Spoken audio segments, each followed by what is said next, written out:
her main counters to see if see which team can get her first. Because obviously, if you pick Celeste too early on, you'll get countered by Heavy Dive.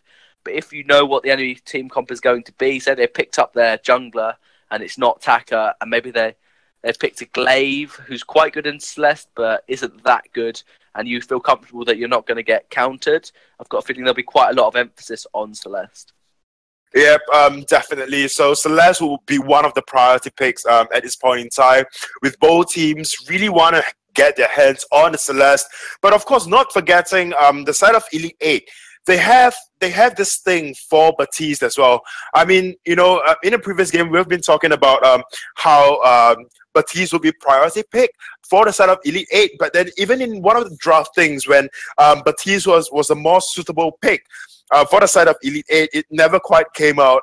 I think it was Elite 8 going up against Impunity, with Catherine, Taka, and Ringo being picked up against Sky, Glaive, and Arden. Whereas when they could have just went for the Baptiste or instead of the Taka, but that didn't quite come through. So, you know, they might just be trying out team comms at this point in time, and you know, just looking at the team comps, just look at the teams right now. I mean, both of them has got like their own specialties in heroes, especially on the side of Infamous. They prioritize their Catherine, they prioritize their Celeste, and on the side of Elite 8, they like their mages a lot. They like their Glaive, and of course, you know, on Elite 8, we cannot forget their strength when they pick up Baptiste. Yeah, Baptiste has not seen a lot of play at all today. He's fallen a little bit out of favour. Even when he was a good counter to Koska, they decided not to go for that Baptiste. Maybe it's just they don't feel comfortable. They don't feel like he's strong enough, or they don't feel comfortable playing him. But I would like to see Baptiste played, given how strong he is. And we saw Kestrel banned away once, but we didn't actually see Kestrel played at all. Kestrel's really quite strong as a weapon power. He's probably the best ranged weapon power carry to counter the likes of Idris, Glaive, and Blackfeather. Yeah, definitely. I mean, Castro has been banned out in the previous game. So, you know, I'm really looking forward to this draft. I mean, it's two big powerhouses are coming into the third place match. So, you know, without further ado, and draft is ready, let's get into draft. The draft begins. So we are into draft right now. I'm expecting a rather standard draft coming out from the side, from both teams at least. On the side of on the side of Infamous, I'm expecting a Sky will be banned out, because that has been their classic go-to ban from the start. If not, then of course that Baron. A lot of teams do not want to pick up Baron. A lot of teams do not want to play against Baron as well. Yeah, if you don't feel comfortable countering it, it's just not worth trying to let Baron through. So thinking what they want to pick, I agree with you. I'd expect the Sky, because that's such a priority ban for them. Especially as Team A, they're almost guaranteed to pick Catherine, but they're going to go for Lance. That's a hero we haven't seen played almost at all. It's more Lyra, Catherine, Grace, Finn, Arden, all being picked up before Lance. But two rows banned away, Lyra as well. This leaves Baron open, leaves Grace open, leaves Catherine, Sky. Lots of strong heroes still available for Infamous, so it's what they want to prioritise. And they want to flex the Glaive, which is quite a good counter to Baron. If you go lane Glaive, you can beat Baron in the early game. So that is a preemptive counter, thinking that Elite 8 might pick up that Baron. Yeah, either that or just Glaive is such a pick that has been prioritized for all the teams so far. I mean, just looking at it, I think for all the games we've actually casted for today, we have actually seen a lot of Glaive being picked up. We are actually seeing, and before the drafts actually started, we actually said that Elite 8 prioritized that Baptiste, and we actually do see a Baptiste being picked up. And as a flex pick, of course, I mean, Baptiste in their team can be played, it's either as a roam or a crystal carry. And of course, in response, and with the Baptiste being picked up, we actually do see a Baron being banned out. Yeah, Baron and then Vox being banned away. That's generally seen on the first round of bans. But these teams decided to do it in the second round because no one wants to give away their comp, and both teams know, again with the Blackfeather, no one wants to give away what they're going to play, because Blackfeather can go weapon or crystal, and lane or jungle. Baptiste can only go crystal, but can go jungle or captain. They're going to now pick Grace, which is almost definitely going to go captain, and obviously Infamous have to give away their composition because they have to pick all their heroes. So they're going to try and counter as best they can, but there's just so much flexibility that if Elite 8 have got a lot of bonus time left, 51 seconds still, they can spend a lot of time thinking about what's the best positions to put our heroes in and what should we counter it with. Yep, definitely. I'm not surprised if Infamous would actually go for a mage at this point in time. I mean, the Celeste are being played on they are actually going to go for that Castrol. So it's an interesting pick coming out from the side of Infamous, because I personally would think that they would prioritize on that Celeste, or just the Celeste or that Scarf alone is quite a strong pick going into a Baptiste and Black Feather. However, on the side of Elite 8, we are going to see a Black Feather being picked up, and then of course just completing the team comp, we actually do see a Catherine. Honestly, for both of these team comps, both of the team comps have got their pros and cons. I really like the Catherine being picked up on the side of Elite 8 just to counter, just a really good counter, substantial counter to that of Grace and that of Castrol as well. I mean, Catherine can just tank up a lot of damage coming out from Castrol, and of course, if Grace is channeling Divine Intervention, Catherine can stop all kinds of intervention coming out from Grace. Yeah, Catherine was probably wanting to be picked up as soon as they picked the Grace. And then as soon as Kestrel went, there's like, oh, that's an obvious pick. We're just going to go Catherine. We wanted to play lane, weapon power, Black Feather, and we wanted to play jungle as a Baptiste. So we'll happily pick Catherine, put that in the jungle. Or maybe we'll see a Crystal Catherine and a Roan Baptiste. That'd be very off meta, but it could work. It could work. Yeah, but I mean, that would be really, really off meta. But then, like you said, it might work. I must say, though, a Baptiste being picked up after a Glaive is a rather intelligent choice from the side of Elite 8, only because Baptiste can kind of stop all forms of engagement coming out from the Glaive. And if Castro is going for Crystal, then, Black Feather, if definitely going for weapon, because there is a Baptiste around, can definitely just jump on Castro and just not allow Castro to go into active camo at all. So at least in early game. Yeah, definitely in early game. Yep, so Castro might actually have a hard time in the early game going into the team comp coming out from the side of Elite 8. I really like the team comp coming out from the side of Elite 8. I'm quite excited to actually see Baptiste being brought out and or rather official Hein on this Baptiste. He's been incredible and quite an outstanding performance from official Hein, and so far with a really good track record as well. His fearsome shade has always been on point like that of a Black Feather, but I don't think we've seen a lot of Black Feather today. And even then, we actually saw Uni, I think, on a Crystal Black Feather that didn't quite pay out for him because of the team comp that he was up against after all.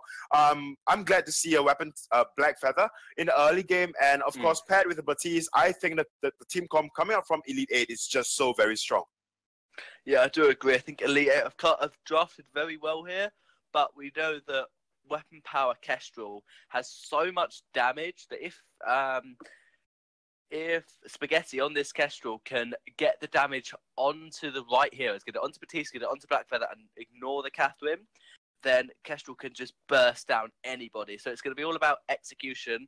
If Baptiste can't land the bad mojos when empowered, then Kestrel won't fall very quickly. Black Feather takes a bit of time to lock down a target like Kestrel and secure the kill, especially with a probably Crystal Glaive that's going to be played. But without further ado, we're going to head on into the House You Unfold, and to talk about this game, we have got the fantastic casters of Azurai and Riku. So we are back once again. Yeah. And into the House You Unfold we go. This is not a finals match, even though you guys, again, like the casters have said, Infamous versus Elite 8. This is not a finals match. This is actually a fight for third place for our week 3 in this game. And that's, well, again, pretty surprising.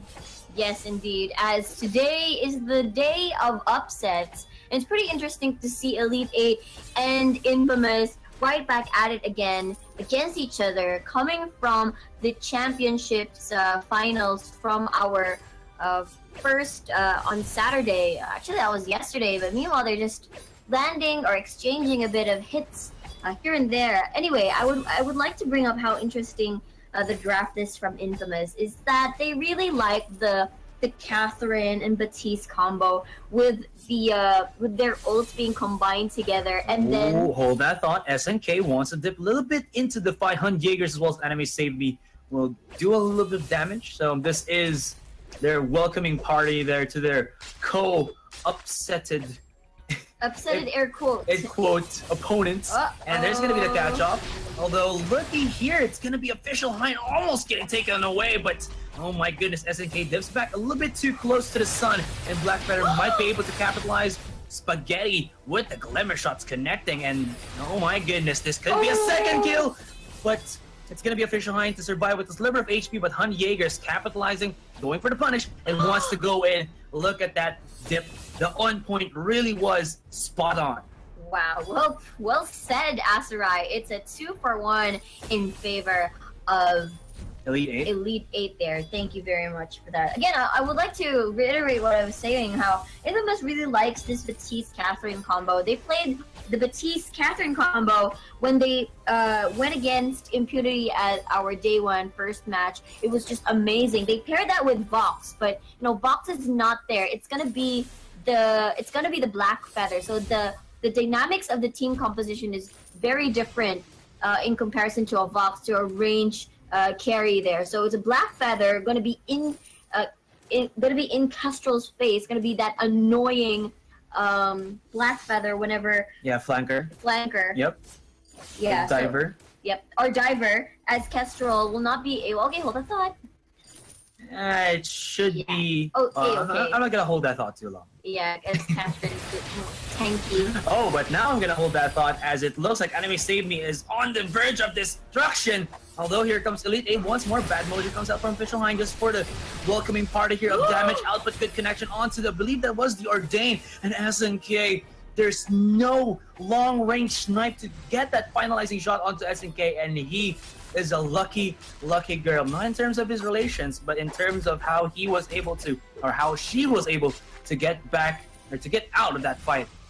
Wow. So the Catherine, the Grace gets to live another day. So meanwhile, Elite 8 there really playing their comps well, despite, you know, they're pretty balanced if you ask me. And the thing is, just as the analyst desk mentioned, there are a lot of kits that would actually counter the Grace's channeling. So it's not the type where they have to wait for their ults to be on cooldown, to be back online for them to actually deny the Grace. It's more like, okay, we've got a Catherine, we can just walk up to the Grace, just dash in with the Merciless Pursuit, and then just land the easy stun. We also got the Ordain as well. So these are key kits that would immediately try to counter any sort of aggression, especially coming from the glaive. Can actually dash in and then punish these sorts of Spaghetti can be actually caught out here. Nice timing onto the active cam when you saw that, a little bit of the micro plays, and they're gonna go for the flank maneuver, but still the damage coming in from Elite 8.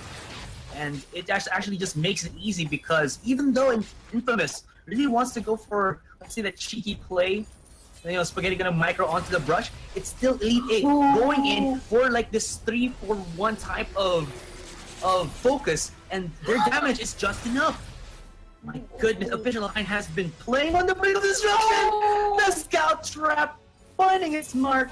He got blasted from his feet, and he just got, I don't know what you call it, like a cartoon blast off into the respawn timer, like boom, and that's gonna be the one in anime where there are stars. There's like a thing, that sort of thing, like Team Could Rocket, be, or you know, like yes. cartoons. Yeah, cartoons or anime.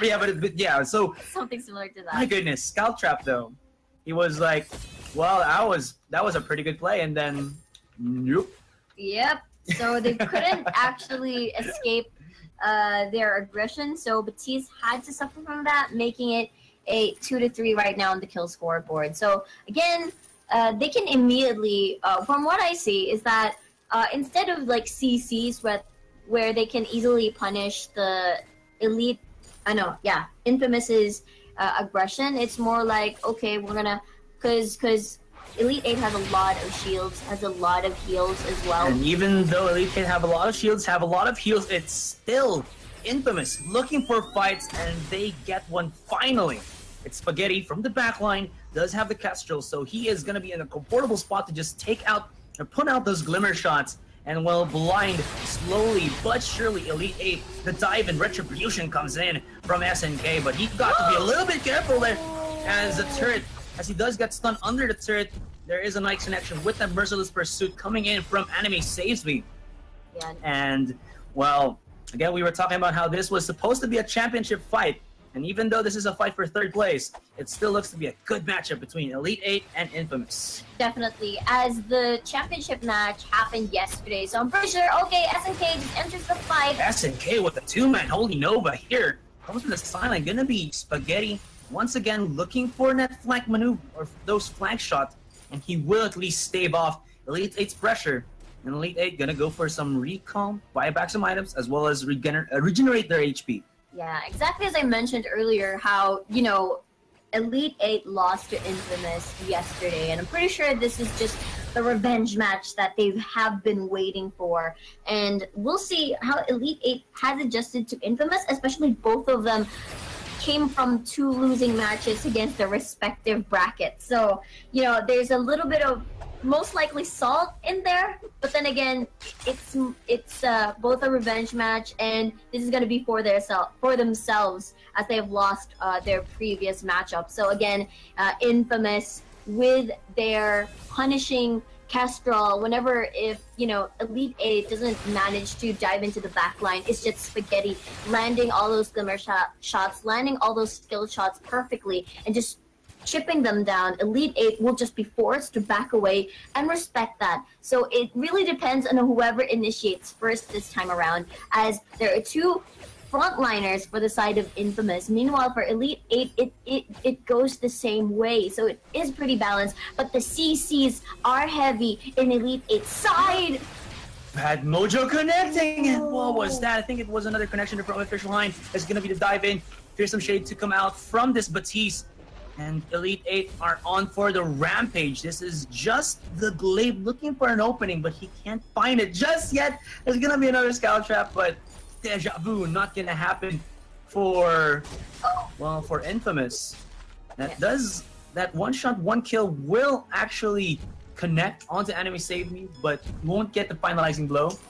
Yes, it will not be enough as Anime Save Me struts back to the lane, but Grace dashes in.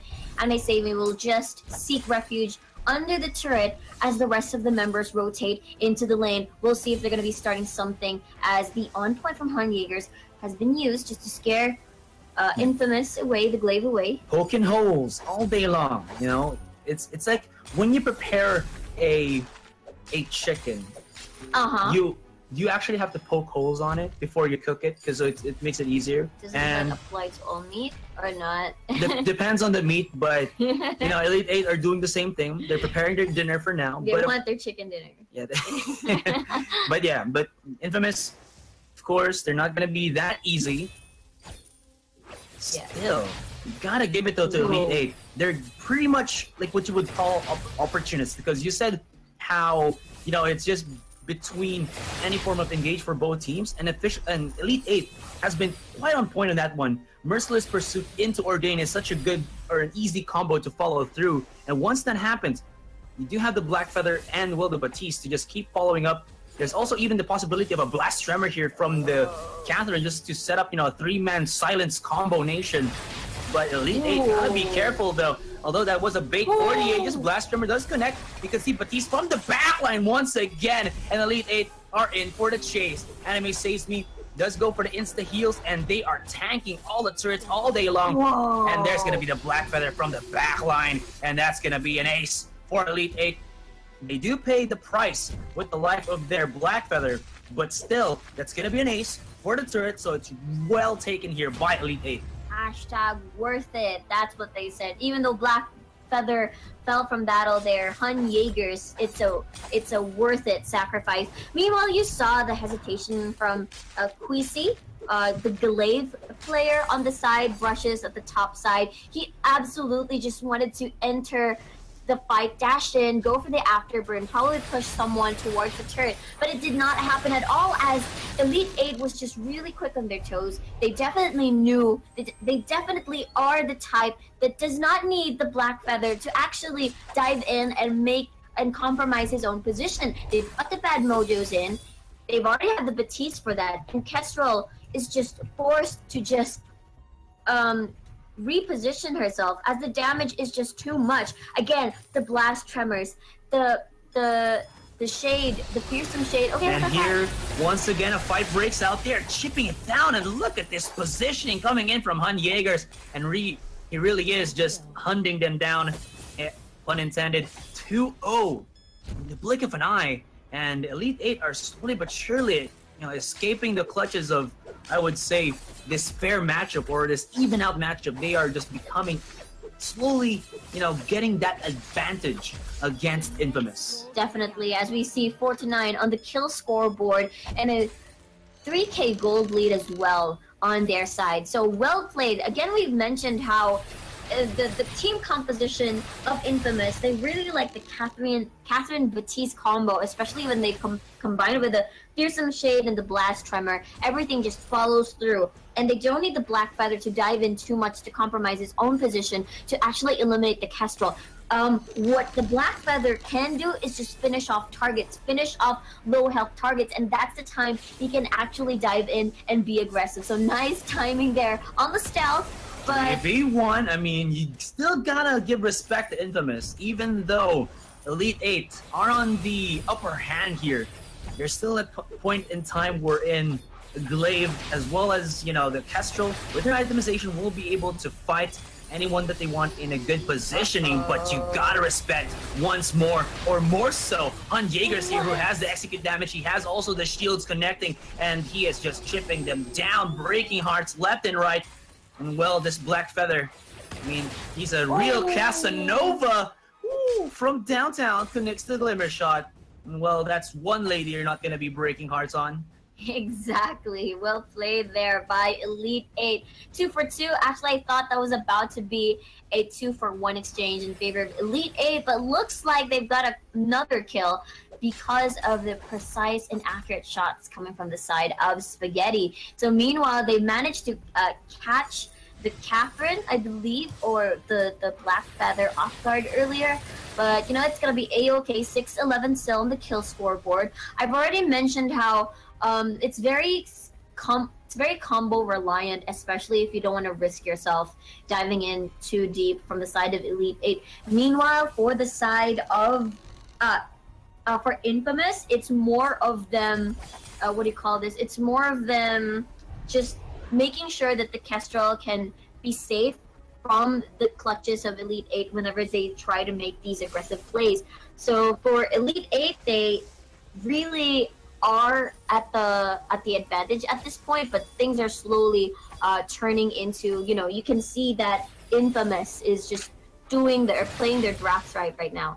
Yeah, but still, they are at the mercy of Hun Jaegers on this, well, pretty uncontested Black Feather. Quissy here onto the sideline, gets spotted out with the bad mojo. Good game sense here coming in from Elite 8, and the chase is on once again.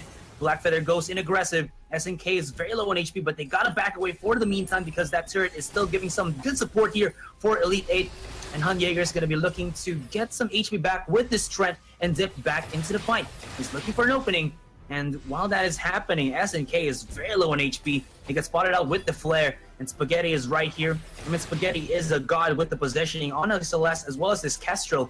But still, Elite 8 has that potential dive once again with this Catherine, with this Black Feather, and it's making it difficult for Infamous to find their stride, to find that opening. And this Kraken, as we hit that 15-minute mark, has awakened or has been, or is summoned, but not yet unleashed. Yes, sir. Again, for Elite 8, they've got a lot of CCs to work with whenever they enter in these kinds of battles. And I already mentioned how Infamous likes their comp. It seems like it's Elite 8's takeaway, if you will, but adding a little bit of twist to it as it. They saw them in the lane. This is gonna be E8 with the flank, and there you go, flank gank gonna go in. SNK gets pierced. And Infamous is actually gonna run through the lane and just try to wrap around. This is Ring Around the Rosie.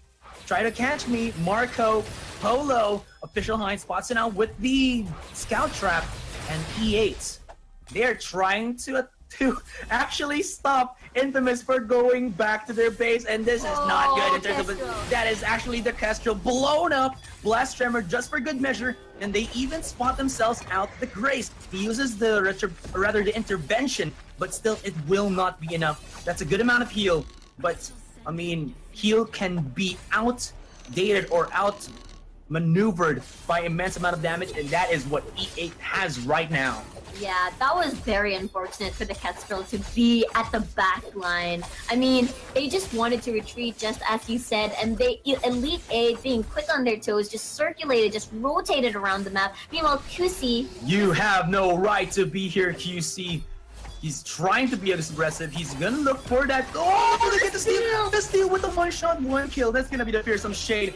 But this Kraken has betrayed E8. They have to shut him down, but they are low on HP, and they gotta just go with the recall, refresh themselves up, and break it, and break this Kraken down. You know, crack the shell open before it does give Infamous, that opening that they so desirably need. The backline, look at Spaghetti just dealing the damage. He is uncontested for the meantime. Goes in with the active camo, goes for the reposition, and yeah, they're gonna be trying to stop this Kraken. Yes, sirree. That was well played by Spaghetti there. I mean, the Glaive also played a perfect part there as a distraction, but then again, it's Elite 8 just bursting down the Kraken so easily, so it did not really give much. I mean, it's more like an Infamous not able to use it, use the Kraken well, but it's more like a deny sort of play for that, so that Elite 8 wouldn't have the bigger advantage whenever, so that they wouldn't knock on towards their base. Yeah, I mean, we've seen Spaghetti do it time and time again. As long as he has a teammate that gives him vision, he can actually time the skill properly on either a Kestrel or a Celeste, and it shows. But still, E8 6-14 on the score. They are 8 kills above Infamous, and Infamous still have ways to go. Definitely, as Infamous right now are playing on the defense, just finding the right opening. I thought they would have been flanked earlier. They were just walking casually. They managed to escape that from a while ago, but Elite 8 just broke down the retreat. But here's Grace. Retribution connection. Good onto E8, or rather good damage onto E8. They gotta back away. What was that? SNK was recalling right in front of E8. I mean, he is tanky, but sometimes you gotta play a little bit on the safer side, although EA were not able to capitalize. And yeah, so even though the Kraken was actually killed, or rather was taken by Infamous, it didn't deal the most impact for Infamous. And of course, once E8 does get that, they get 500 gold for the Kraken bounty. So at least they get themselves a consolation prize. That is true, and that play was more of a deny, a takeaway from Elite 8, as they cannot take advantage of Krakens just yet, as they know that, you know, in terms of gold and itemization, they're definitely behind, as we might see another deja vu moment where they're circulating, rotating around the jungle. Yeah, just, I don't know why you're playing this circus music. Yeah, it's just like they're just circling around. E8 are looking for the hunt, but that feels like it for the meantime. You can see that E8 are giving respect here, even though they actually have a good position to maybe go aggressive onto Infamous. They're still giving them enough leeway, or they're giving it enough respect that they don't want to force themselves too thin. There's going to be an initiation from the Grace. They can actually go aggressive right now, and Spaghetti is trying to micro to the best of his abilities. Hunt Jaeger is still someone we gotta focus our eyes on here for Elite 8. The second Kraken has been summoned, and this Halcyon Fold is starting to unravel itself, or unfold, as E8 and Infamous are actually looking toe-to-toe right now in terms of how this game has been progressing. There's going to be a connection onto the Merciless Pursuit. Afterburners just for the escape, and look at the damage from the Kestrel. And you know what they say, bow for days. I don't know what that saying is. I don't even know what that was, Asteroid. But then again, yeah, indeed, a lot of shots being released here from the Castro. But look at that, Batiste might have been a bit too. Snipe shot from Spaghetti, uses the ultimate, hopes to actually initiate, but he won't get lucky on that one. Jaeger's here to the sidelines. It will activate as actually a scout trap from the active camo there of the Castro twice, but they will not engage on the Kraken just yet. Yes, sir. So that was one thing that I like about the Batiste pick is that they can. He's a very sustained fighter alongside with Black Feather, so they synergize pretty well. So Catherine lands the stun onto SNK. And they're gonna go aggressive once again. They want to at least find that one-man pickoff, but it's actually becoming a little bit too difficult right now. Nice connection onto the afterburn just to push back Queasy, but he is out of position. Kestrel cannot find an opening, and E8 immediately punishes. Although that was a long punish, it was still one, and wow, Infamous did not know how to respond to that. Definitely, I feel like the idea for Quissy there was for him to actually save Grace, but then Grace was okay with the divine intervention. She just walked away casually as she healed like 1,000 HP back on her bar. So with that said, it was Grace walking safely with her HP back, but then we'll see. This might be another deja vu. One kill is right here onto the sidelines. That could be a steal once more, but not this time, buddy. And that's gonna be SNK. You're on out of here. I mean, maybe that last letter on SNK means killed. Oh my. So because of that, they got a turret, they have a lot of objectives, and look at the timer, the death timer onto SNK. That's 30 seconds. A lot can happen, but look at that. Batiste. That is on the Catherine, though. There is the backstab here for Spaghetti, and he is setting it up. Good connection onto Jaegers, but the block as well as the heal will keep him topped off for the meantime, although Spaghetti is dealing so much damage. Nice timing on the active camo to actually block or dodge out that connection from the Merciless Pursuit.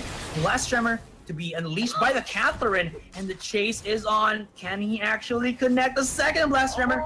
Used with the Echo, but it won't get that slam down Mama Jamma.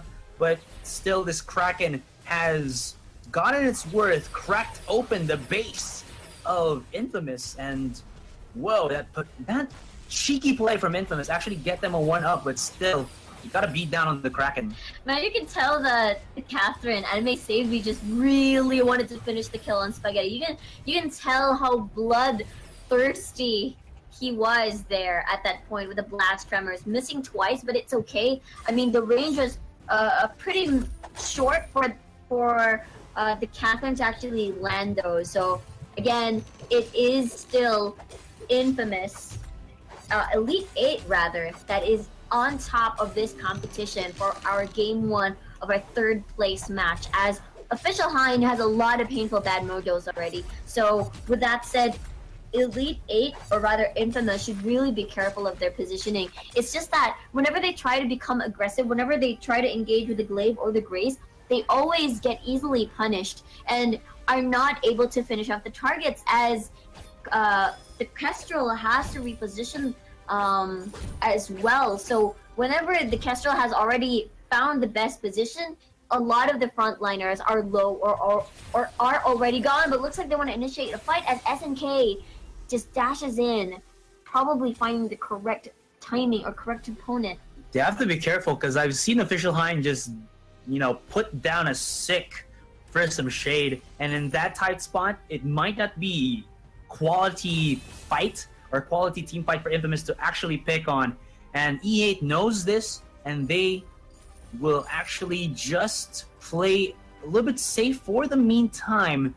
Look around the jungle. They know where Infamous is actually positioned. Could they wait for another Kraken here, or are they just gonna go straight up, look for the fight?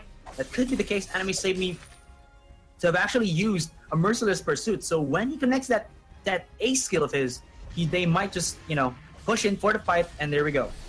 And here, a fight breaks loose. They're gonna go aggressive. Nice connection onto the Holy Nova. Into the backline, Spaghetti. 2-man damage output onto Jaegers as well as Official Hind. They gotta respect that still this Kestrel is a threat, is a legit threat against E8, and they will just tuck tail and run. Exactly. Gotta respect the aggression and the damage coming from the Kestrel as they've chipped down before they even try to start something else. Again, Elite 8 doesn't really have to force anything just yet. They could actually try their usual tactic where they bait an objective and then just do the switcheroo and just all dive into Infamous. They can actually do that as the Kraken has already spawned and both have the same idea. They're going to be doing the dance, but there's a stun. The dance of death.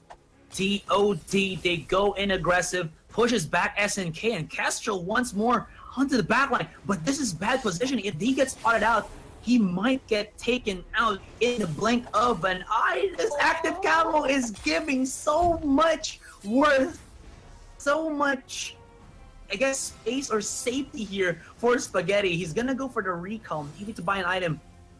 And this Kraken has respawned once again. That was very close. If he got spotted out from the active camo or like one misstep, and E8 would have blown him up.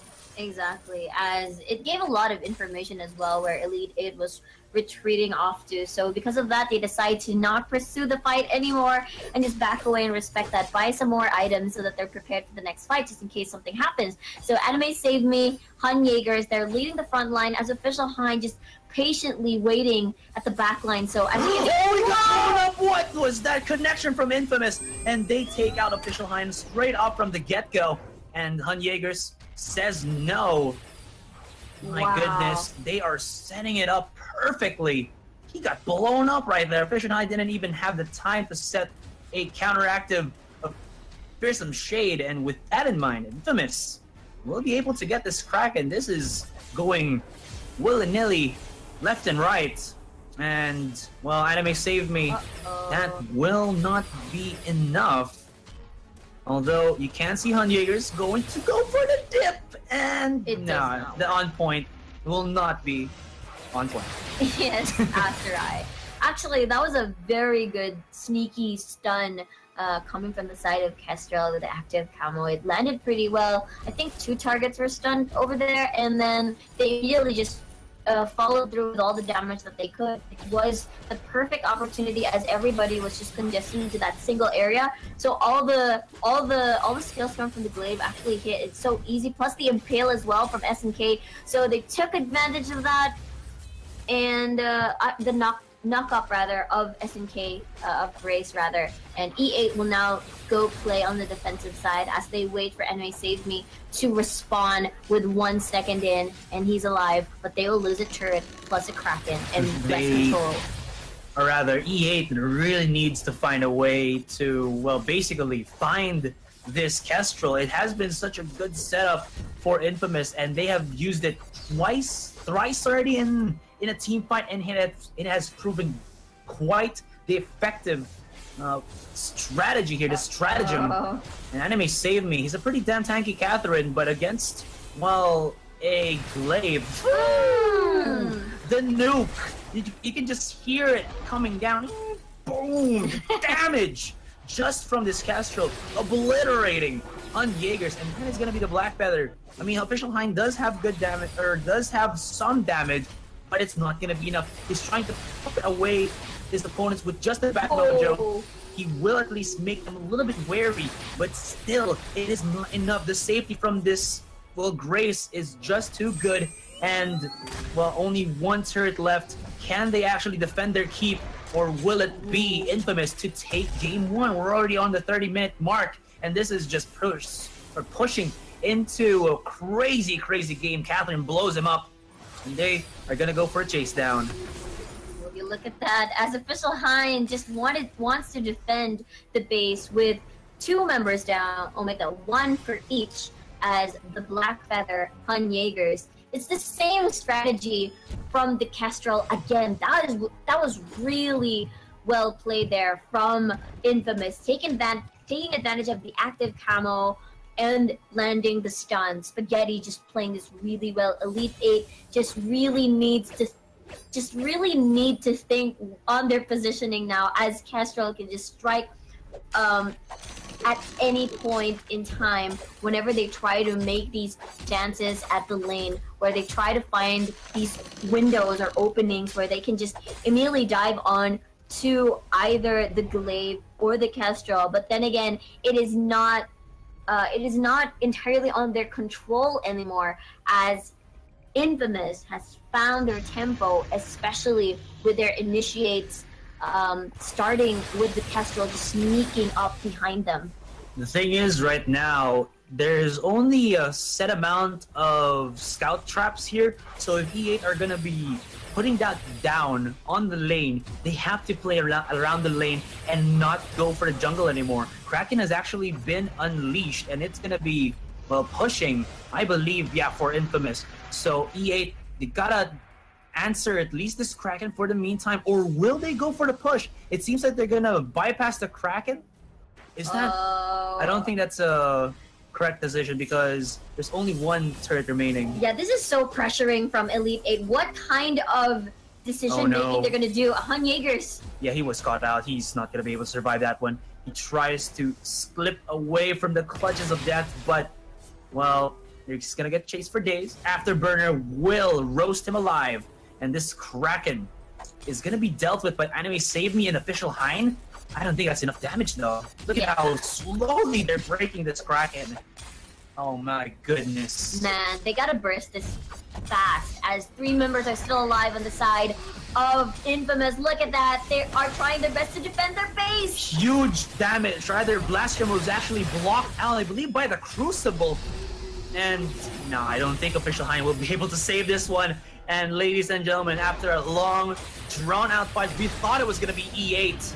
But, well, they got 8-10 by Infamous. Game 1, taken by the blue team. 32-minute game. That was insane. I'm pretty sure anybody could have won at that point during the late phases of the game. It's just that Elite 8 just could not find the openings. They keep getting caught out by this sneaky kestrel. So I'm really impressed by Infamous.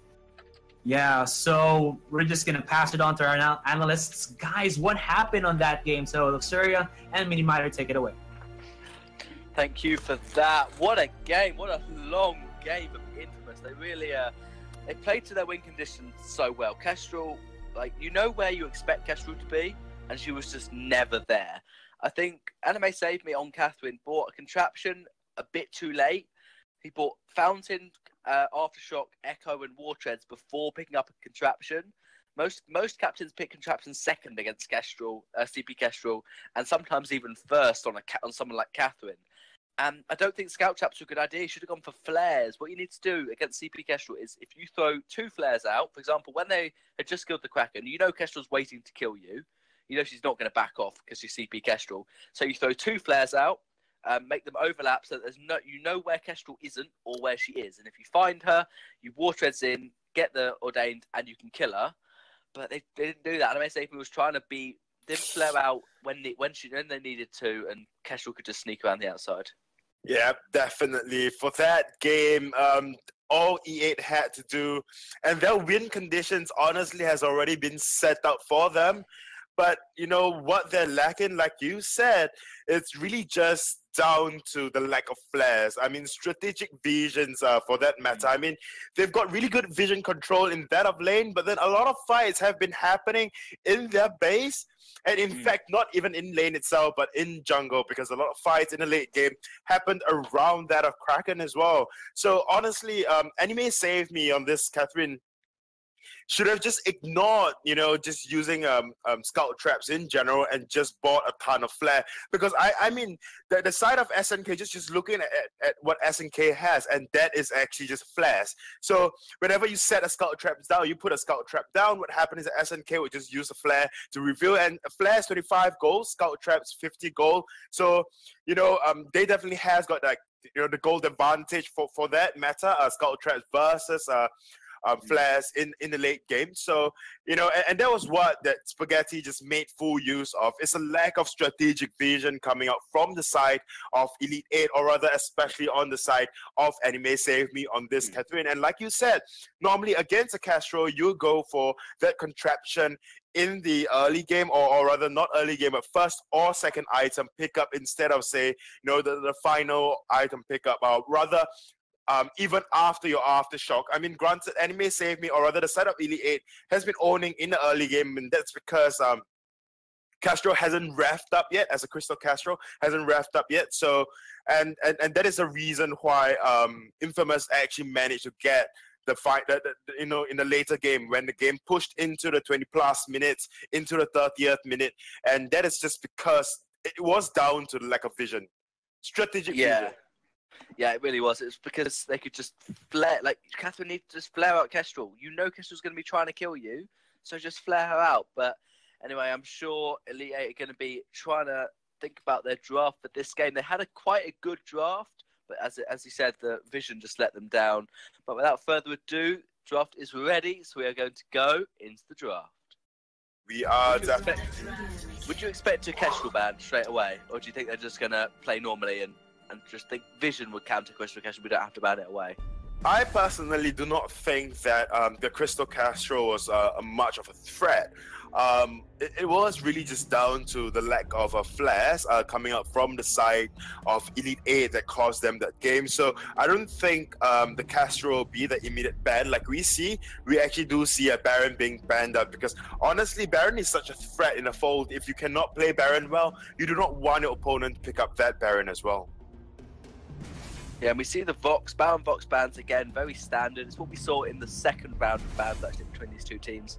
Lyra, again, we saw how strong Lyra was in previous games. She has so much heal on her Imperial Sigil and has much more utility than Grace. So Lyra in favour more than Grace, because you can be stunned out of your Divine Intervention, but you can't be stunned out of a Imperial Sigil. At least it's much harder to stun you out of an Imperial Sigil. And they counter that with the Catherine. That's a good pick, Catherine. They probably don't want to ban the Sky here, because the Sky's a great counter to Catherine, but Catherine's just a good captain. They don't want to give away their competition yet before they go into the ban phase. Yep, definitely. I mean, Sky would be a great ban at this point in time, because we saw how Sky actually hard counters Catherine because of how Stormguard works. Catherine just do not have the ability to, you know, reflect damage over time like that of Sky's Forward Barrage or even Suri Strike. So only basic attacks from Sky, Catherine can actually reflect and deflect, and so Sky is a really reliable counter into Catherine. So I'm not surprised if Infamous would actually not ban out Sky. Maybe they want to pick it. Maybe they want to pick Sky, or they think we can counter it. Attacker's still available. We can use that to counter Sky if they want to pick it. And Celeste ban, I said there'd be a lot of emphasis on Celeste. It wasn't seen in the first draft, but in this one, they just ban it away. If you don't want to play as Celeste, you know your enemy is going to be good on Celeste. So with Glaive ban, that's one of Celeste's counters gone. So they just want to get rid of it and don't want to play against Celeste, which suggests they might go for someone like a Batiste. Celeste is really good into Batiste because she can outpoke him quite easily. We saw Batiste not work in the last game, but I think that was predominantly because Batiste went pretty much full defense. When Shatterglass, Clockwork, and then tank, which you can't play Batiste that way. You have to play the game where if Kestrel catches you out, you die. If you catch Kestrel out, she dies.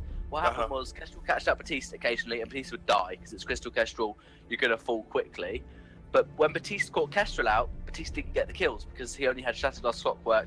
Kestrel can tank that, can get a Water Ends from Captain or get a Crucible or a Fountain and survive. So I think Batiste should go much more damage. At least three, but probably 4 damage items. Yeah, definitely. I think I personally find that if you are going to go for a carry Batiste, a Shatterglass into Clockwork, then afterwards followed by, say, a Broken Myth, and then, or even if you need more sustain, then just go for the Eve of Harvest, although it's not commonly seen on a Batiste. It'll be a much better build. And then just for your one defense item, probably go for a Reflex Block into a Slumbering Husk because of the burst coming on Kestrel. But even then, just going for like 2 damage items on Batiste, and in fact it's just 1 damage item and 1 other item that can amplify your damage, isn't just that great at the end of it all. So, you know, honestly, Elite 8 should actually just try out this Batiste again with the Celeste being banned out on their side. And Batiste does really well against Catherine as well. So granted, they did not have that comp like they did in the previous game where they in the other series when where they actually had like the Batiste into the Catherine as a comp, but in the previous game they actually managed to pull that comp out, Batiste and Catherine. So although they might not have on hands get a hold on that Catherine, but then Batiste would still work well into whatever comp that Infamous might actually bring out. Just so because Ordain is a really difficult skill to counter. It's either you burn a Reflex Block or a Crucible just to get off Ordain, or you can just stay in there for life and allow the opponent team, or rather in this case, Elite 8, to poke you out. Yeah, I think obviously the Batiste make a lot of sense. They could also go for the Samuel. Samuel's a good pick as Team A if you want to pick a jungler, because he's not hard countered by many things, and he's very strong at being able to kite around whoever you've got. And if you need to engage, if you need to dive in, you can use your Drifting Dark aggressively, and you can use Samuel as an engager. He's not as strong if he's not kiting away, but he still can work really well. Yep. And we haven't seen any Idris. Do you think we're going to continue not seeing any Idris, just the teams aren't comfortable on it, or maybe someone's going to bring it out? I don't think Idris will be seen for this third place match, only because we saw the performance on Uni on that Idris, and it didn't go quite well, and a lot of other teams out there, especially in Southeast Asia, they kind of knew where the power spike of Idris is, and that is when after he gets a divergent path. So I mean, granted, there is a glaive banned out, so there is no early game ganks, but we saw Koshka going up against an Idris, and that Koshka, or rather Ching on that Koshka, did really well as well. So honestly, with a Samuel, like I have to agree with you, Samuel being picked out for the side of Elite 8 would be a rather smart decision, only because the sustain on Samuel paired with his Lara is just insane, and Samuel can just stay in a battle, stay in a fight for a really long time if they are going in for the long sustained fight. So we are going to see a Sky being picked up on the side of Infamous. Like you said, if they are not going to ban out Sky, they might want to play Sky, especially with the Glaive banned out. I mean, Glaive is not a direct counter to Sky, but it is going to cause Glaive some problems. And expected, we are actually going to see a Batiste being picked out just to counter that Sky, and it's a really intelligent pickup on the side of Elite 8, just because of how Batista's Ordain works so well against Sky, because Sky's maneuverability and mobility comes from that of Suri Strike, and with Ordain on, Sky would have a hard time. To complete the team comp on the side of Elite 8, we actually do see an Idris being picked up. With a Glaive gone, and with the lack of a gang potential coming out from the side of Infamous, maybe Idris would have a chance. Ooh, see a Rona. Rona's not being played like at all. Rona's not the strongest. It's probably going to be a lane Rona, so Rona's going to really struggle in the early game in lane. She's really good as an early game jungler, but it's because she can only escape a gank into the fray by jumping away that she's going to struggle against this Lyra. But I think the Batiste Idris comp is a good combination, but it's going to be hard to pull off against this Rona, because Idris is going to jump in, and you know where Idris is going to go. And so you can, if you stun him up, you can get Rona on top of the red mist. But then again, if Rona gets ordained, she's stuck spinning around in a circle, and no one's going to be inside that. So then Rona has to either block and jump out, or when she gets bullwalked, she then has to block and try and use her movement abilities to get on top of someone. I think Rona's meant to counter the Lyra, but I don't think it's going to work out. I think this is a slightly better draft for Elite 8. Yep, definitely. I mean, just considering the fact that Rona has got 2 dash abilities, so even to counter that Rona, just counter that Lyra with a Mortal Wound, I don't think is a great choice, great pickup on the side of Infamous. But anyways, just so you know, like, I want to say something along those lines of if Rona gets caught out, especially in the early game when Rona is placed in the lane against this Idris, Rona might have a hard time. You say the only way Rona can get out is into the fray, but I really think that you meant out of the fray. I don't know, but anyways. No laugh. Okay, never mind. This is all me. I thought that was really funny, but that was really bad. I think I know. But anyways, the team comp is coming out from both teams. It was very funny. Nah, it was really bad. I know that. For both teams, on the side of Elite 8, we have Lara, Baptiste, and Idris. And on the side of Infamous, we have Catherine, Sky, and Rona. And I must say, and I do agree with you, the team coming out from the side of Elite 8 is just so much stronger with the amount of sustain coming up on Lyra for Baptiste and Idris. And it is just that Idris, although on the side of Elite 8, they do not have any hard engage like that are from the side of Infamous. I mean, from the side of Infamous, we have an engaged and an initiator coming out from Catherine. But even then, a follow-up from Sky and Rona might be a difficult one, especially with Fearsome Shade coming out from Baptiste, and also Idris and the Invulnerability Period coming out from Shroud Step. Oh, sorry, Shimmer Strike. And of course, we have Lyra that can ease and help with the escape for Baptiste and Idris if need be. Anyways, we are jumping in a fold right now. We are into the fray, so casting alongside, or rather casting for this game, and just bring the viewers through the awesome action that Elite 8 and Infamous will bring out for this game. We have Asurai and Riku. Yo, what is up, our beloved viewers? Again, this is our third place matchup, best of 3 between Elite 8 and Infamous. Infamous already have that one up against Elite 8 with not really a decisive early mid game, but their late game really showed how Spaghetti knows how to position, and now we're into game 2. Yeah, we'll see though how Elite 8 will adjust. They're coming back from like a 3-loss streak for their side for this day, so I know it might get a little bit salty, but you know, things can, if anything can happen at this point in the game. So Elite 8 with Lyra, Baptiste, and Idris, so they've got a lot of CCs on their side. They can easily punish either the Catherine. We saw that the Catherine was the first pick on their rotation from the side of Infamous. So with the Baptiste, with the Ordain, I'll hold that thought. And, well, there's going to be a follow-up Surrey strike from Uni, but, well, just a little bit of added additional welcome from that forward barrage. And, yeah, as you were saying, yes, as I was saying earlier, it is quite... Oh, well, say that a little bit later. As it looks not yet done with the action, they're really looking to start this game aggressive. But that bad mojo from Official Hein, I mean, he was building defensive a while ago, but now he's gone for the offensive, and it shows. Infamous are not in a good spot. Yes, early game, once they receive their level 3s or level 2s, they immediately can go for the poke and sustain, but they find... Oh, he Surrey strikes to activate the Ordain. That was so bad from Uni, and E8 will net themselves first blood.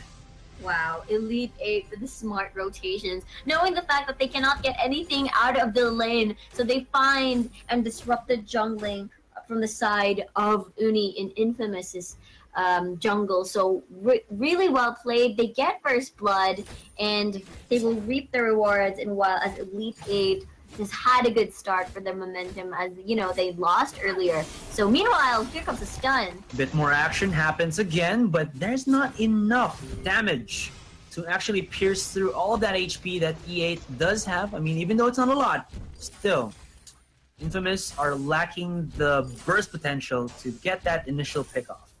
That is correct, as they lack the necessary lockdowns for a while. As you know, Catherine is a very reliable stunner, if you will, especially during these pre-level 6 engages. If they want to make picks, they're capable to do so, as they have a lot of damage.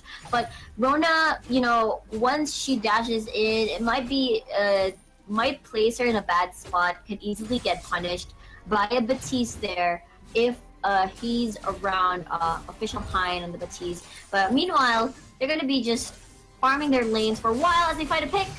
As they find a pick, indeed, one more auto attack. Nice last shots with the forward barrage and Infamous. Even though they're going to get the first blood, it seems that, you know, they're just going to be able to force themselves into the lane. But E8, will they allow that to happen once more? Catherine is such a good initiate tool for him. Surrey strikes from the back line, and Uni comes in a little bit too unleashed. It's going to be Enemy Saves Me, or Enemy Save Me on this Lyra, but his heal will be a bit too late.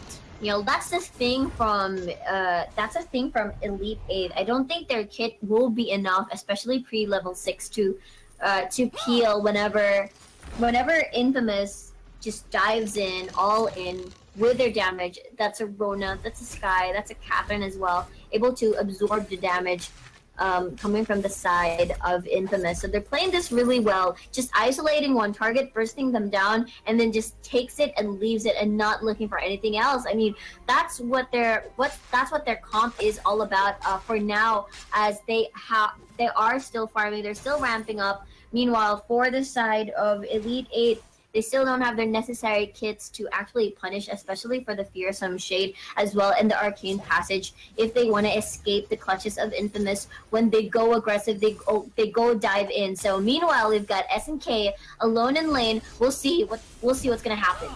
We'll see what's gonna happen, as it looks like there's gonna be the Bulwark activated here by the Lyra, but it won't stop the barrage coming in from Infamous. Nice connections with the heal. That would have been a dead enemy. Save me.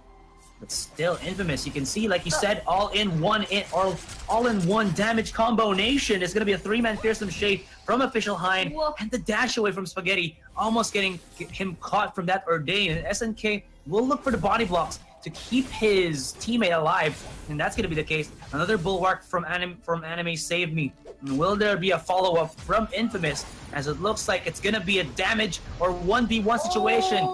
It's going to be at least that, that standard Mexican standoff. But SNK joins in on the fight. Oh, come on, man. But still, Uni to catch off Official Hind. Yeah, sustain will not be enough for our Reaper here, Official Hind on the Batiste. Definitely not enough souls on the ground for you to survive that barrage of rockets from the side of Uni. And I guess that was an aggressive play once again for them to catch out Uni. They feel like maybe the same strategy can happen, but then he was caught all alone in the jungle, no one to save him if ever something bad happens. So they tried this. I'm pretty sure they won't try it again, as it already failed with them giving an extra kill. 1-3 already on the scoreboard, as a couple of members are already approaching level 6. You need not to fear, because Uni is here. That's what Infamous is talking about. SNK is looking for the Lyra, and he might actually be dove upon here by the Rona. Nice connection. There's gonna be a defensive Bulwark just to catch him off guard. Where is Uni? And he will be right there.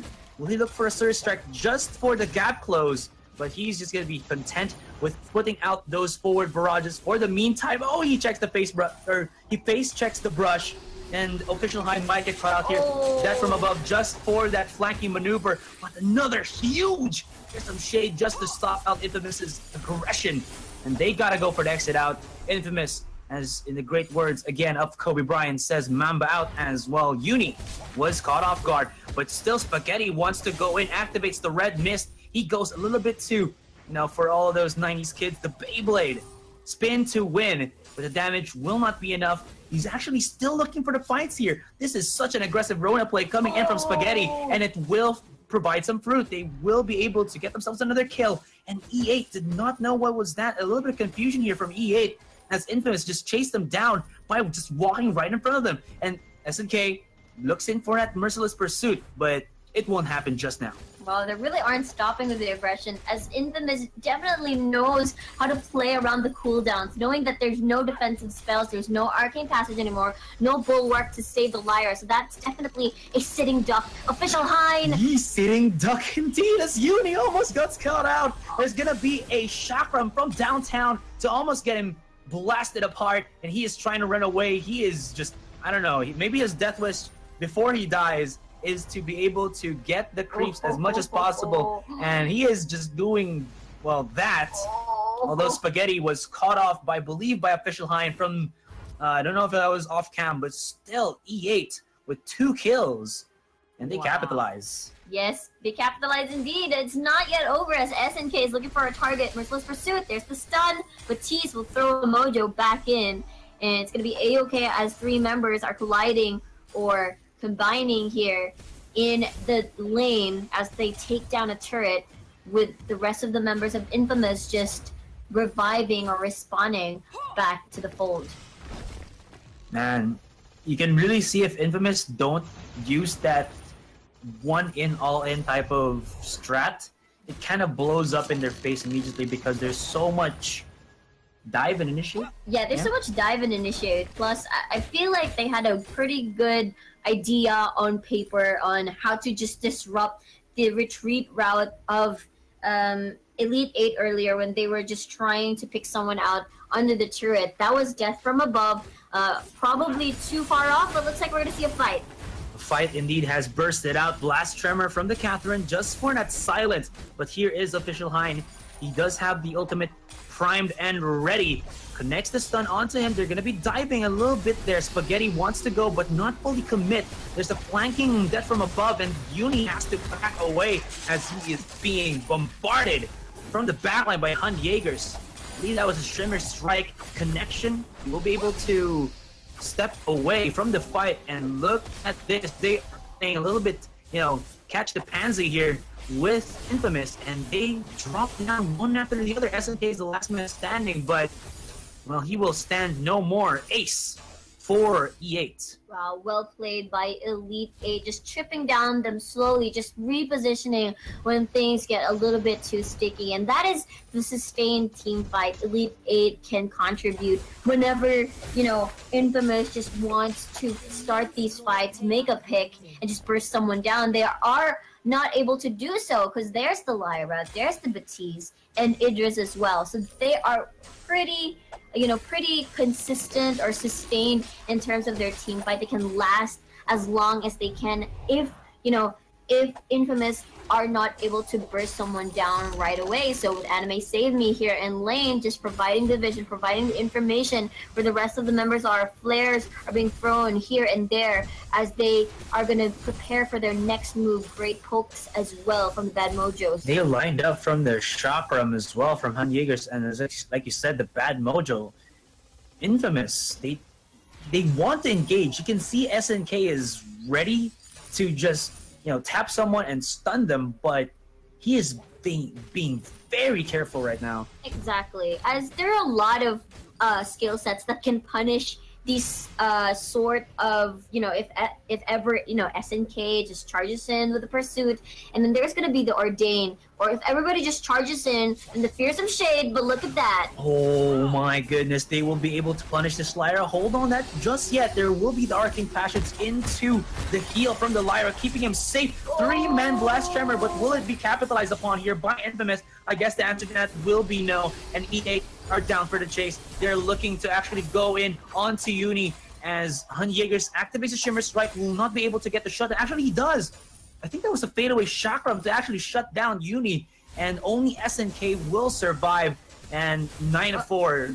This is just looking to be a fast game. Whoa, I was afraid for SNK there. He was actually about to pass through the brush and enter the turret, but then he was like, nope, it's going to be a bad idea. I'm just going to be jumped upon by these 3 members that are just destroying our base right now. But 9-4 on the kill scoreboard, and that was a beautiful Fearsome Shade, just denying all the aggression. That was a good time window of opportunity for everybody else to just finish everybody off in Infamous. And I believe there was a mistap from the side of either, I believe was Rona, Spaghetti, perhaps. Yeah. He ended up on the back line, being surrounded by the 3 members of Elite 8. So misclicking the Arcane Passage from the Lyra earlier. So instead of escaping, he just, delivered himself to like a pack of wolves and just got devoured by Elite 8. So meanwhile, 9-4 on the kill scoreboard. Gold is just ballooning up for Elite 8. This is definitely a different game from the first one. Draft-wise, Elite 8 is just executing this really well. The thing that I feel like Infamous's comp right now is like a reverse snowball, wherein once they fall down the hill, it's like it starts as a big ball, right? And then once it falls down the hill, if they don't get the momentum that they need, it just immediately just goes smaller and smaller and smaller. And that's looking to be the case right now because they are lacking in terms of damage.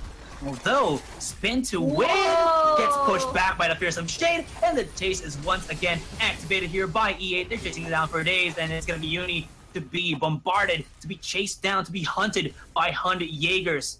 And SNK will follow suit. They are pretty close to their HQ, so they will be able to heal back up but still E8, you can see that they have full control of this game. Full control and full confidence as well. You saw that how conservative Elite 8 was during the first few minutes of the game, but meanwhile, that's the first time I've seen Anime Save Me to use the Arcane Passage to a Bulwark so that they could just cancel out all the mobility skills that Infamous has and just not let them escape whatsoever, just being trapped and being vulnerable. So EA took advantage of that and then followed it up with a good line of a fearsome shade, and just everything is followed through.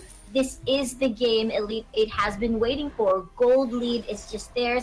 Kill score is theirs as well. And they're just going to keep scaling up, especially that sustain that Lyra gives. The heals are just going to be just as powerful. Her damage as well. There comes an Arcane Passage to Such an aggressive start here by E8, but that could have been their demise. That was a huge blast tremor coming in from the Catherine. There's going to be a death from above. It's going to be blocked in by the Crucible, if I'm not mistaken, and they chase him down with a Surge Strike. Gets the one shut down, and Infamous find a method to the madness as E8 were too overconfident with that one. Aggressive Arcane Passage. They're looking for Official Hind, but the heal, the sustain from Miss Lyra is just a bit too much for them to handle. Spaghetti will be turned into pasta as he tries to go into the meat grinder, into that roller of flour, as he goes a little bit too over-aggressive. Official Hind uses the fearsome shade, and Spaghetti is a little bit trapped, and he will go down. Official Hind has damage for days,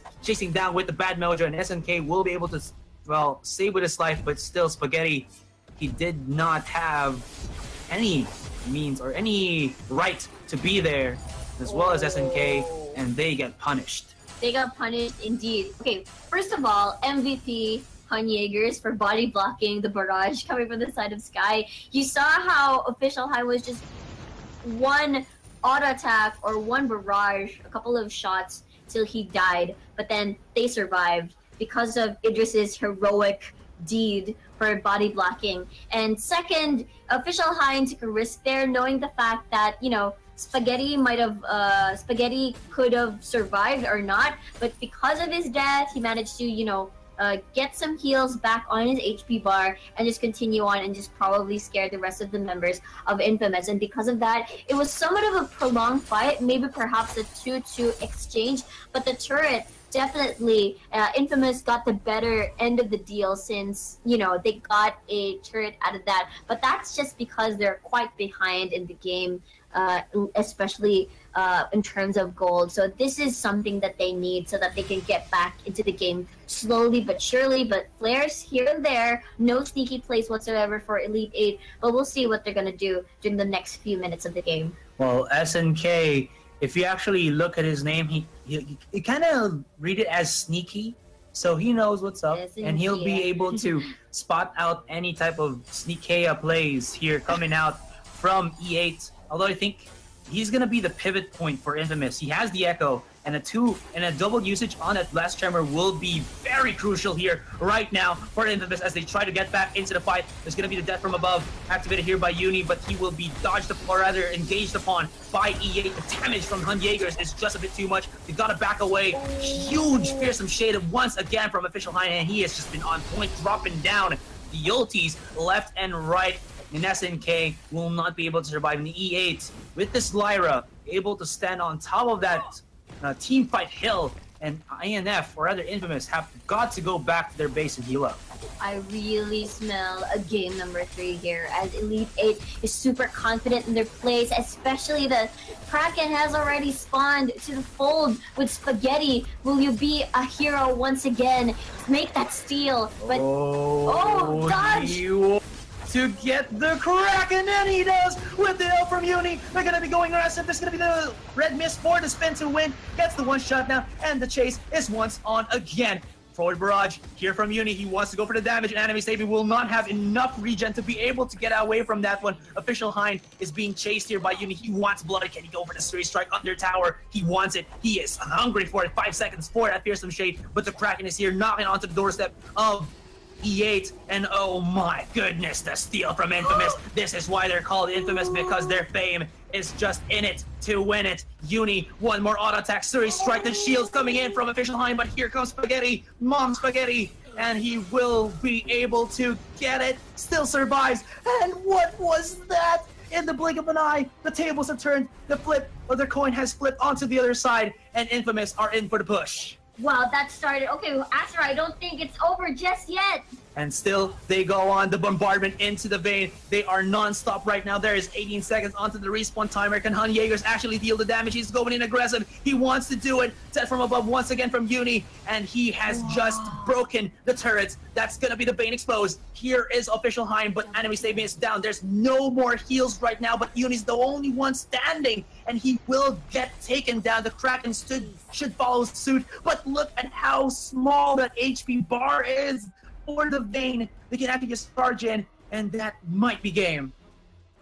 Holy whoa, that was a huge turnaround. I mean, they definitely took advantage. I was afraid of Spaghetti actually eating the fearsome shade and just get denied with the aggressive steal, but just in time, Sky was there, Uni was there, and then they just managed to take the steal, just ruining the momentum of Elite 8, even dodging the fearsome shade. That was a well-placed dash. So I'm just blown away by Infamous. They can, I mean, the odds were definitely not in their favor at the time. Opposite them. They took the risk, Astra. They took the risk. Yeah. You know what? It's the name from Spaghetti. I did say Mom Spaghetti. If you look into the lyrics, it says one shot, one opportunity to seize everything you ever wanted. So, Infamous really living up to that song by Eminem. Peace out, yo. Yeah. But still, Infamous is now in a huge chance to actually win this game. As if you can see that Vayne, I mean, it's already healed back up, but still, it is exposed. Exposed to backdoors, sneaky plays. I mean, we've seen it in this tournament for, I don't know, twice already or thrice. So E8 definitely is going to establish vision. They're looking for it. Chakram comes out. There's going to be the forward barrage. Enemy Stavesman goes aggressive. Bulwark just for the catch on. But still, there's the blast tremor from downtown coming in from SNK. They are full hell bent to actually keep Uni alive, but it's not going to happen. Do they have enough damage with just Spaghetti dealing with using the Rona? And I don't think that's going to be enough. He does have two mobility skills. That's going to be slot A and slot B. So he will be able to at least escape from over the wall. Enemy Saves is going to chase him down. And they weren't good enough in the terms of the positioning.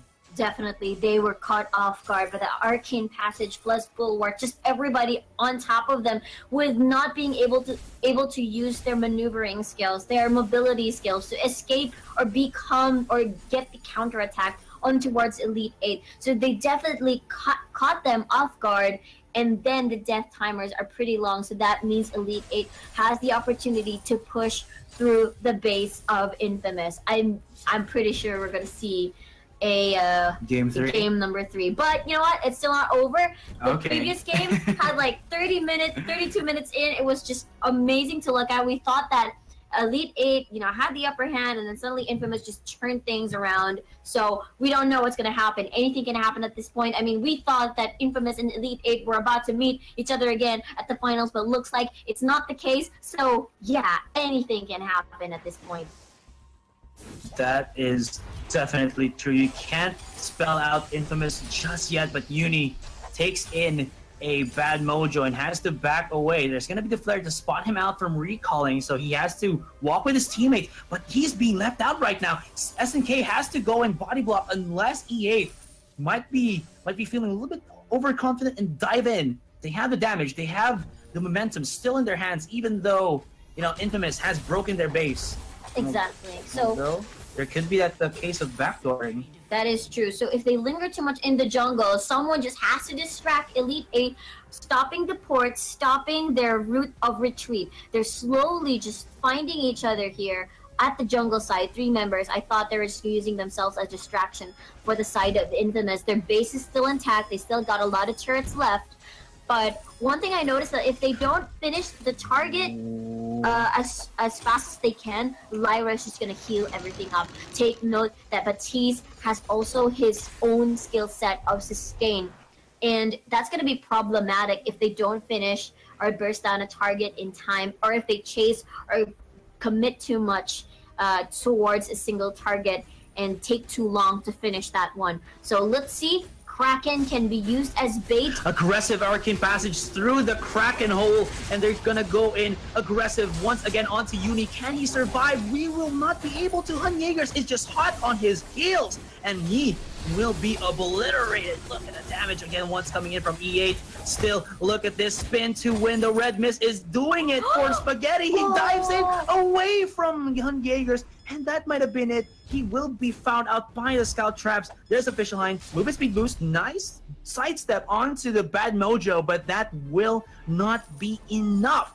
There's still SNK. He might be able to steal the Kraken. And OO is right, Riku. As SNK, no, he was spotted out there. And Official Hind will stop him from recalling to base. Oh, he's going to be persistent. He's just going to walk casually there. Oh, okay. So that makes sense. They don't get the Kraken, and he will just pay with his life to maybe break down this Vayne. But he doesn't have the damage, though. Yeah. So that was just actually, I think it was a smart play coming in from the Catherine. Yeah, definitely a smart play, just so that they can buy some time for everybody to respawn.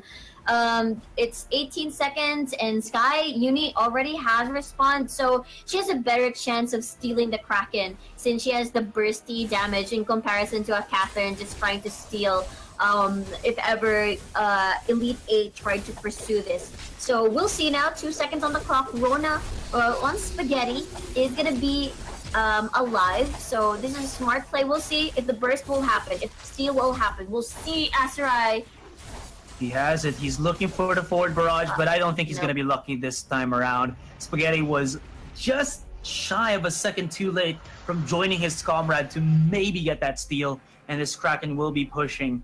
If they can actually stop it from breaking down at least one turret, Infamous would still be in a okay position. Definitely. 4K gold lead on the side of Elite 8. Infamous holding on to their seats, holding on to their base, knowing the fact that they have the map advantage. They have the exposed Vayne already for the side of Elite 8. So definitely they're waiting for a mistake, one wrong move, and they can just easily not wait for the wave and just march towards their base. Meanwhile, Kraken, they have to deal with this aggression still. Uses the forward, or rather the death from above. Again, an aggressive maneuver here from Anime Save Me. And no, there's not enough time. There's not enough safety for Uni to actually get away from the fights anymore. And there's a huge, well, AoE output coming out from, or rather being distributed by Spaghetti. But, I mean, it's just sustained damage. Sustained damage can be countered by this insane heal coming in from Anime Save Me. And this is a Hail Mary pass defense by Infamous, but I don't think that's going to be the case. E8 have turned it back around, and well, ladies and gents, they are going to be going into a third game. Wow, this is just looks like a finals match, like the finals match that we were supposed to watch yesterday. But well played, Elite 8, well played to Infamous as well. One thing I noticed is that once they go dive into the onto the Sky, just immediately, oh wait, it's not over. It is over. The Kraken's still alive, and yes, okay. My bad. I got a little excited there. I thought it was just going to be one of those clutch moments where, you know, the Vayne is still alive, and both teams have Vayne exposed. You can see the Kraken right now. He's just shouting at the core, or like he's shouting at the Vayne, saying, "Respect the Kraken." And yes, they will. So one thing I noticed during those fights is that they always dive into the Sky, which is the key person that they have to kill for Elite 8 to survive these fights. So once Sky is out of the equation, even though let's just say Spaghetti has damage, it's just not going to be enough, as the Batiste is just going to heal everything up with the souls, and Anime Save Me with the Lyra, the A skill, the sigils are just definitely there for the heals as well. So it's just really well played by Elite 8. Such a good fight. I'm really excited for the game 3. 16 assists for Anime Save Me. So